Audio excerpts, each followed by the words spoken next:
Real quick, Supreme Court agrees to hear Trump's challenge to birthright citizenship. Supreme Court will hear oral arguments early next year in the challenge to President Donald Trump's January 20 executive order seeking to end birthright citizenship, the guarantee of citizenship to almost everyone born in the United States. Under the order, which has never gone into effect, people born in the United States will not be automatically entitled to citizenship if their parents are in this country either illegally or temporarily. The challengers argue that the order conflicts with both the text of the Constitution and the court's long-standing case law. So the announcement came in brief list of orders from the justices' private conference. The court will release another list of orders, including the cases from the conference, which has denied review or whatever. So early next year, we're going to hear the arguments, and the judgment, I believe, for the birthright citizenship is not going to come until 2020, the summer of 2026. Well, yeah, here's the thing. See, Dred Scott said Negroes, colored, black folk could not be citizens of the United States, so they were not entitled in any circumstances to the full panoply of rights.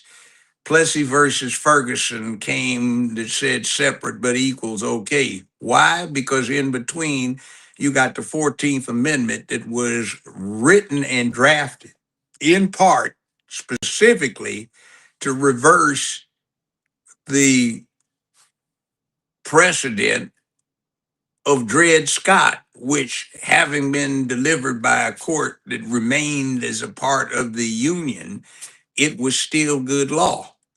So the 14th Amendment's legislative history is very clear, and its drafting, which Frederick Douglass had something to do with, was clear to overturn Dred Scott. So Mhm. they also dealt with Native Americans at that point as well. So when you come in and apply it later, you run into some inconsistencies. This was not the intent of the amendment. I know it says what it says, but that's why we have a Supreme Court to deal with those unanticipated things. Like we now fly commonly in airplanes when most of the amendments to the Constitution were like, what is an airplane? You know, whose fantasy is that? So these things are to be decided. And it's not saying that the U.S. Supreme Court might not agree. It might not even suggest that a constitutional amendment might come up to clarify that. And remember, there have been amendments that have been reversed. Remember one of them? Elliot Ness, Al Capone, Joe Kennedy, and the gangsters that made fortunes bootlegging whiskey because of prohibition. Well, the United States is one of roughly 30 countries, including Canada and Mexico, that offer automatic citizenship to nearly everyone born here.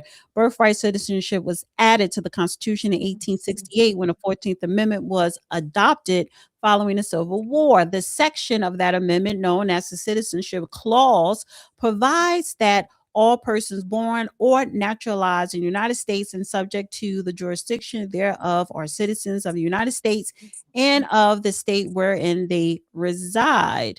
Amendment was intended to overrule one of the Supreme Court's most notorious decisions, 1857 ruling of Dred Scott versus Sanford, holding that a black person whose ancestors were brought to the United States and enslaved was not entitled to any protections from the federal courts because he was not a U.S. citizen.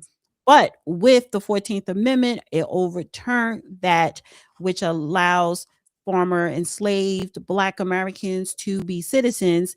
And now illegal immigrants are using the 14th Amendment made for Black babies, like Trump said, and Black people. They're trying to use that for themselves to become citizens when they have their anchor babies here. Well, yeah, see, the thing of it is there is an old doctrine that the U.S. Supreme Court is responsible for. It's called the Wong-Sun Doctrine, Wongsun.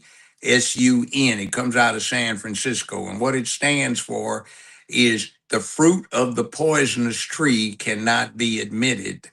In other words, if the tree that it springs from is poisonous, all the fruit that it produces is poisonous. So, what happens is if you break the law, you are a criminal to enter the United States of America.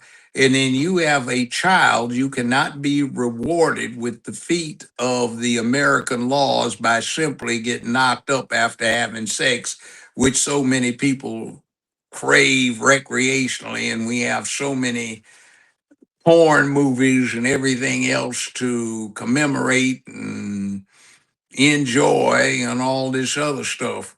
Just because you did something a lot of people seek to do for personal enjoyment and other purposes doesn't mean you should be forgiven for your crime. So if you are here illegally, that's a poison tree. And the fruit of the poison tree, the offspring, are just as poisonous. So deport all parties. I Right. mean, it's harsh, but that's the law.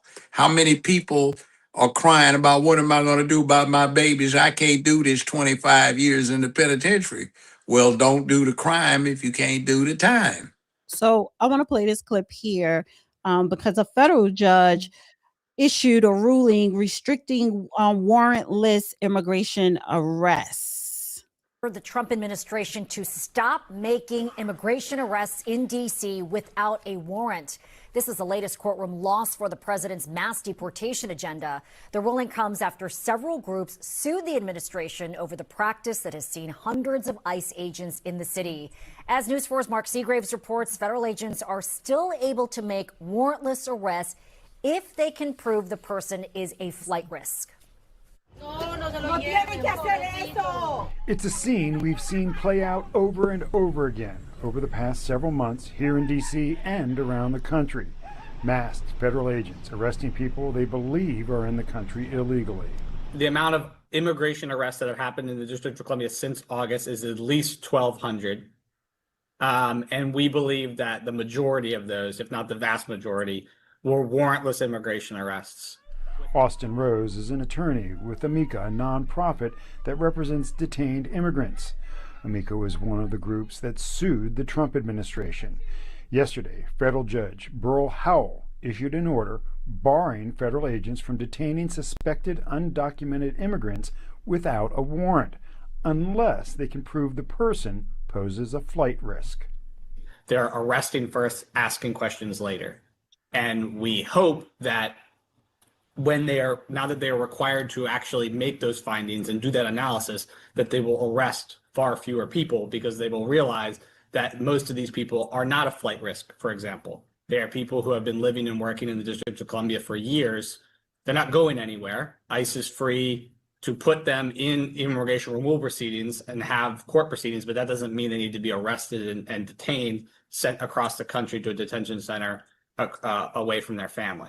With the judge's order less than 24 hours old, it's unclear whether the Trump administration will obey the judge, who's an Obama appointee. I expect this decision to have significant positive effects in reducing the amount of warrantless arrests or arrests in general in the District of Columbia to keep more of our neighbors here. Do I expect it to be fully and comprehensively followed at all times?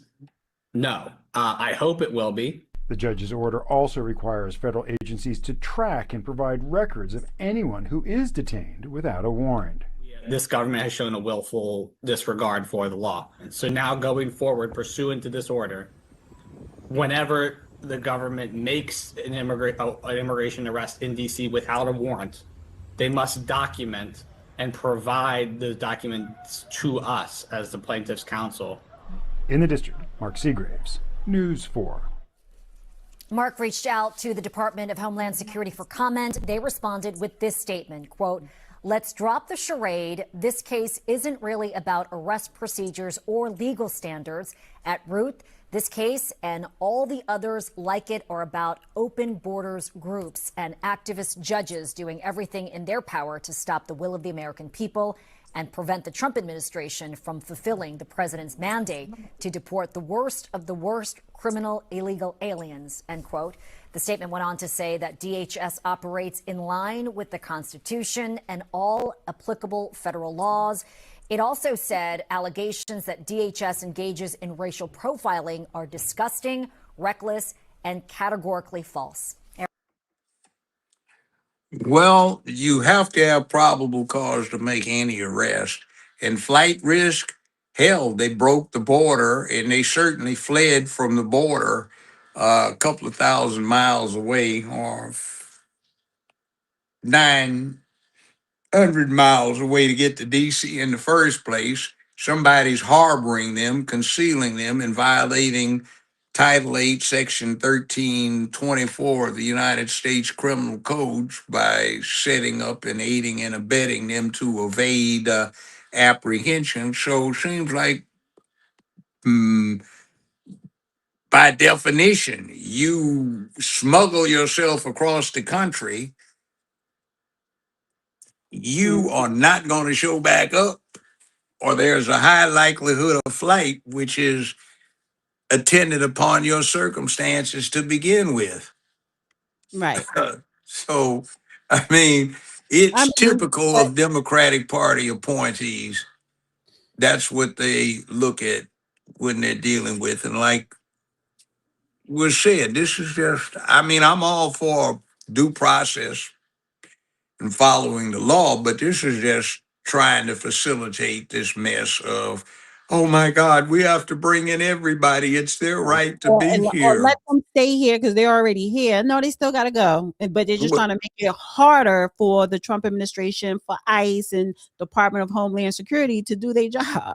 Okay, Judge, what am I going to do about my 6 children? Well, you should have thought about that, ma'am, before you became an accomplice in this armed robbery. The jury has convicted you, and on evaluating the sentence guidelines, it is appropriate that as a range 1 standard offender under the circumstances, your sentence shall be under the Tennessee sentencing guidelines, 20 years in the state penitentiary or with the Department of Corrections. Let it be so. But what about my babies? You should have thought about that. Well, would you say that for someone who crossed the border illegally? Yes, they shouldn't have done it. So thank you. I always mess up your name, Messebon, but I know your name is Mike. Thank you, Misi or Bone. Democrat Party is for slavery. Slavery is existing outside of prison. Yeah. Thank you to Rob 103100. Thank you to Sarah Kelly. Appreciate you. Gina, thank you. And that's it. I'm tired. The law is the law and it should be followed. And you have to understand this encourages people to continue to break the law and crash the border. But remember, there's Al Qaeda, ISIS, Hamas, North Korea, there is Russia, China, Iran. everybody. All of these people hate our guts, and we just say, come right on in, blow Right. us up at your convenience. Since when the fuck did we have to bow down to certain communities? Look, I'm Asian, I'm Vietnamese, okay? When we have our own communities too, and our communities thriving. You know, we have businesses. We've been here only what, less than 50 years since after the 1975. Our communities are thriving throughout the United States. If you look at our numbers, there's only about 2 million of us here in the United States. And out of that 2 million people that we have, majority of us have businesses, scientists, engineers, doctors, bright mind people that given back to this country more than we've taken. And we have never asked anybody to bow down or speak our language. Okay? Since when the stupid ass mayor of the little pirate Molian in Minnesota have to speak their language and apologizing for those crook ass pirates? Since when we have to do that? This is just crook, and he's a Jewish dude. I can't play no. Why do they curse so much on these TikToks? Because that's what they learned. You remember Richard Pryor had a skit 40 some years ago about that. Look, you know what's interesting? My iPad, brand new tetrabyte iPad. You know what it says on there? Made in What? Vietnam. My iPad, brand new, 2 TB tetrabyte tetraflop iPad says made in Vietnam. And what I was saying is I have friends, relatives that got deaded or mutilated in Vietnam for that 7 year long great hate we had over there. But what the point is this. See, he's talking about there are just a few million Vietnamese in the United States of America. They've made good, made well. They didn't have to play all of this identity politics to get somewhere because they chose to prepare themselves, which got them out of the Vietnam situation to begin with 50 some years ago. Science, technology, engineering, math, etc. In other words, they spent their time in families or individually being about contributing to society on a large scale. So they're contributing members of today's society. When you get people in because, oh my God, they're so down and out, we have to bring them into our welfare system, that doesn't work. And see, that's one of the things that black folk need to understand. As long as you're with the Democratic Party, they want you to be down and out. They don't want you to understand science, technology, engineering, and math so you can make something happen that's commensurate with the 21st century. They want you to be dependent and down on the bottom, so you will depend upon them to provide for you rather than you being able to provide for yourself.